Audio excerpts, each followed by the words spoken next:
तारी नोई department Singh अदुगी census ठीक है बसी करीगुंबा अखोई इमासिंग थेंगना बतारगदी नोई सु याव बोयकॉट तौदेबा मरमदी नोई मितो मिरा जाने पंगसी तोचा तो माइके में चलारबो डिपार्टमेंट ने सिंह अमत खंगेबा नोई सेंसस दा अखोई थबा अमा तौबनिना नोई कीरिदुबो नोई माइके में लामना बरबा अखोई हक फंडामेंटल राइट नोई पालना लेरबा नट्रो सुकुमा मतम सिदे अखोई मानना लोगन थोक्तब्राबा थबक्तुना लुब्रा पुंसीना लुब्रा खलो खबियोबा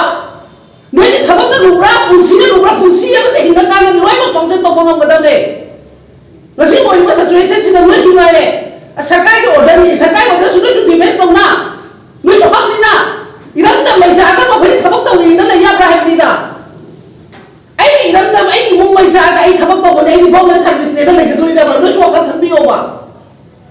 सुबह सुन तो बसे अपन मसेन छोंग ना बाहर बसु नोई ना कोई की कॉन्सेंस दारगा सुन नोई छोंग को पोकदी अदु वखत पुन खंदा लगदी मधु सबम थोकते न सुखाली अदु नसिदी पुलक मानरगा आई नसि हाइजे सिनी नगागी दी हाना दगे सु कंडेम तो कन मोय ना प्रेस नोट अदु की मेमोरेंडम पीपल मैम म तो प्रबनी हौजी अखोई की थादौ सु खोई माइकेल लम जाथा चानुपा माना सु दुम थादौ दी कुकी नते हाइबो की पोन म खोई न दुम चन थोक चन तौनरबनी ना सेंसस की मतांग सिददी मितो मिला ता खसे हाजा अखोई अपन मगी मणिपुर की वॉइस होइना लौमिनसी हाइबो पोचे गसी प्रेस मीडिया की मपम दाहारी अदुगा एमएलए सिंगिना नुमिनिनी मु चांस भी गिने बकोय नोइसु हुजिक से ना द हाउस लोरगा सु नोइ हुजिक का नोट म तौगदा चलाइगा नोइ न गसी अदुगु ममेम तो वांग न त तौदादी चासिन अदुगु म सोरो थोलो कदराबा लाय सु त मनोय लेबिया बगतने लेबासी की प्रजा की हो पीबदी नोइ लेबा सरकार होइना लेबा एले एमएलए मेम न लेबा गसी अदुगा हाइरोगा ना अदुदी लम हेलमे दा लम हे पाबा ग पुन बगदा ओकनी सुकु बसे तो कुमसी सरकार और सरकार की नियम चपी हो तो लई में एमएलए सु नो मेंबर नी नो असेंबली मेंबर नी नो न पिसन की बा करी को बले पास की तमत खंडन ने न को सुमाना बिल थासन की बनी एक्सेप्ट तो तम ने है तो प्रजा मियन खम प्रेस थोरो अदु का द नो तो नसे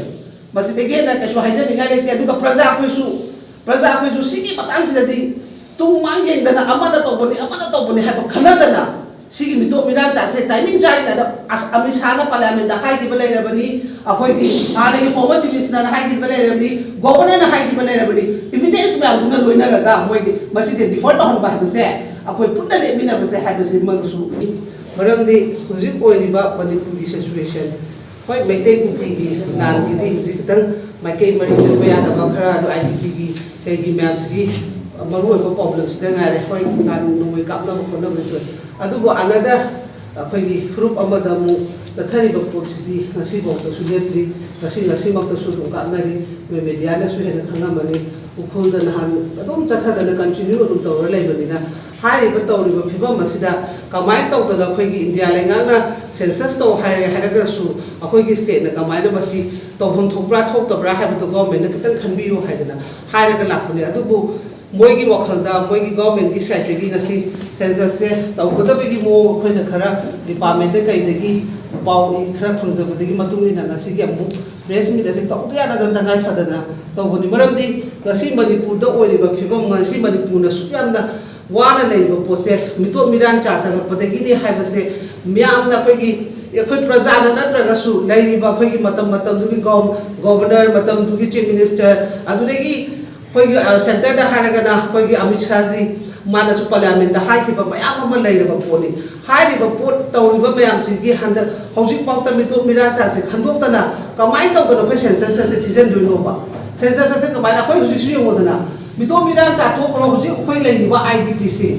अमगी सुरो बोथ साइड अनिमकी से हाइरिबा पोट से अलियों तो चापू मोरे कांपोपी क्या तो हुजिक चटपे आबनते होय गरा फॉर्मर कोई ऑनरेबल चीफ मिनिस्टर ने दी हाईवे चटपे मथौना नै बाय अदुने कोइना हाईवे चटपसे अदुरेगी आईडीपी सिंग चंगता दि नोवे मंपाय चंगदुरिब्राबा लान कामना बे टाइपता अदुगुम्बा मयाम condition लेबसिदा ngasi bawta sarkar sina sugumba aruba statement se amata lokhat pidabadegi ngasi su amhana press meet ase tawjabani maram de koi ima sing nagagi ima sing atopa fruit ima sing aduga koi imai mera akoi tasena miyoda khana ba chaina base thuduna pamdamne adubu moina soira koi gi matung ina ngasi akoi organization asina nga ba sakpagi wani moina phajana tawringai di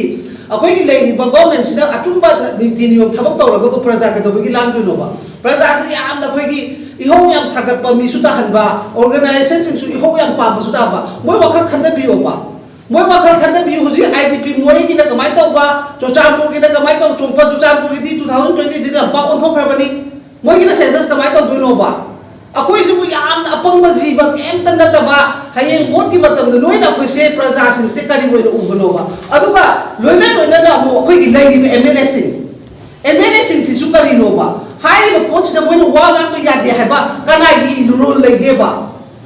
दी मोई का मोगी government से मोगी मोई cabinet की laser सु लई होबोरी बा एमएलए ऑपोजिशन वगैरह रूलिंग वगैरह सेंसस की मतांग से वाही अंत हाई जिस करी गिनोबा हाउस त फगे मोई कैम थोपो गमदे डिफर तो खोलो है बसु गमदे तो भी या पोने डिफर से तो बंद होपने बसिदी अते एग्जांपल में हम सु डिस्कशन दा जोगी मियाम दा लाउदना हाय दुनी अरुणाचल दा तो बिबा कश्मीर दा तो लोय में तो मरी गातरे बा अदु मुंगा सिटी तो सती हाय दा सरकार दा चैलेंजेस तो पता रगदी लई बा फुरु खदो सु यावना मा सु यावना पाइती सु यावना अपन मा फुरु ना रे मसि थेंगना बम मथौ तारे बा मरमदी ngasi अखोइना वारि बा पोचे लोय मो फुरु खुदी मत वाले से कनाना नो है से कुन लोय खंगा का ngatani aduna masi ki demand sidi energy do hoi phare center की प्लान मतलब जंग है स्टेट की मेकैनिज्म हम पुथोपदी है ना मसी की कनो से खोंखांग से अपन पुन्न लोमिना सी मरमदी ngasi हाई बा नागा के दसु तांगु की दो उखुलाई लंबी लेत्रे नहार तो स्वाई बड़ा का चक्की बदल पचमापन और मैंने लोग इकोले अदुस कोइना चली पुंबा पंचंगे हाई दुनी सु कुंबा सिचुएशन से करम करम ग्राउंड है अखोई की स्टेट सरकार ना सेंसस थीनी ने लेप पन दोइनो बा अदुगा डिपार्टमेंट सिंह सु ऑफिस थबक तो बनी चुमी ऑर्डर ने हारे का सु नोई नोई की रिस्पांसिबिलिटी कितांग नि वखल खंदा बि नोई मियोय बने नोई नजा न सुसिन दुसु हाय kai फिबम ने हो बदल के हाबसे डिपार्टमेंट सेंसस तो बदल डिपार्टमेंट सिंह मियोय सिंह दुना वखल खंबी होबा si akwai khadage ata tai nate ba praja akwai sumaina thabai tham to hokta ba akwai khadage ata tai nate ba sidi leibak si kan hai bane ba leibak ama kan ba se department government loi ba praja puna ba man min kan leibak kan gadam ne ba aduna ta da ni department sing adu ki census thik da ba si kari gumba akwai ina sing da thengna ba ta ga di noi su ya ba boycott tong le ba maram ni noi mito miran ja noi pung si to cha to kan ba ke ni chaya ro department ne sing ba to kan ge ba no census da akwai ni thaba ba ta ba ni na no ki du noi ba ke ni lam no ba ba akwai ki hak fundamental right noi pa la le ba tro so ko ba tam si de akwai ma na no kon thok ta ba thabak tu na lu ra kun si na lu ra khalo khamri ho ba noi ni thabak na lu ra kun si ya ba se hinga ka na noi ma function to ba ngam ba ne ngasi ko ima situation si na noi su mai le सरकार के order नहीं सरकार order सुनो सु demand तो ना नुई जो हक नहीं ना इरंदा mai jaga ko phai thabak to ni na la ya pra hai ni da ai iranda ai ni mum mai jaga ai thabak to ne ai ni government service ne la ge doi da ba no chu ka than bi yo ba sumana sum to ba se apon ba sen chong na ba hai ba su noi na koi ki content se daraga su noi chong ni ko pok ni adu mo wakhan mun na khanda daga di madu sabam thok te na su khali adu na sidi plug mana raga ai na si hai des ni naga gi di hana da gi su condemn to na moi na press note adu gi memorandum bi ba ma ma to pra ba ni hauji akoi ki thadok su khoi Michael lam ja thang cha lupa mana su dum thadok di ku gi na te hai ba ki po na ma khoi na dum chan thok chan din to na ba ni na census ki matang si di mito mila ta kha cha ha ja akoi apon ma gi manipur gi voice oi na lawmi na si hai ba po che ngasi press media gi me pam da hai aduga MLA sing na nominee mu chance bi gi ne ba khoi noi su huji che na the house lo ra su noi huji ka not ba moi section to bi na nominee kha ta gi state ko na khada ba gi leba si gi da mutta adu ba su amta khagate hai ra ka su masi yang nang bi MLA na chai MLA no na chai da kana chai do no noi representative na praja myang gi da mutta khandi ba ga ni ne noi da hai da khoi kana ra hai ba hai no ba noi bo khoi myang si bo chi la ga hu phu na noi assembly da phaman ba na tra ba noi se adu na noi promising to hi ba tu ni noi promise to hi ba yang ta ni ga a chali ge ba noi bo adu du na mara ko ra ga MLA sing sina su athu ba ba da cabinet government da lai ba le kai da khoi kendra ke MLA kendra ki praja sin kendra ki MLA sing du da amuk tang la so na ga hai bi yo pressure bi yo maram di moi su right lai moi apang gi tai tele san ga ro bo te khom ni so na to rai ba myam si du bu te paisa na mi lai ni khan ga ro adu ga praja khoi su moi na hai ba ko ti mo to ban mitran moi ra ro se ba moi ne khoi MLA ni khoi kai government tu na ha ga ni opposition su na re na kuji ta go wi ge kuji hai bi ro ba hai mo tho press thok ta na ai am tong na dai ne mama na ga di to mana ngan thari rini na ngan thari opposition na ho ga ya tu ga si asu lu ra ba tai ni si ta na kari ge jomi na lai bra opposition how sa su ken thang ta na kari gi khang ga la pu thok bi ro noi na pu thok bi nối bill của thóc biro nối của thóc biro phải để ghê ghê ba à phong sao là không xe ba mình làm cái đó mình tranh tổ là nối nó tổ nó cũng sử dụng tổ đẹp ra ba vì thóc biro nối bill ba tổ bom em tổ cái thang thì bom em tổ assembly nó bị sang kia khơi tàu kia hay lấy cái gì pro PBO khơi đó press media là PBOประธานต้องทำยังไงเห็นมันเลยน้อยอย่างที่เห็นมันเลยคนสิ่งไอ้ยุ่งช่วยดูแต่เลยบ่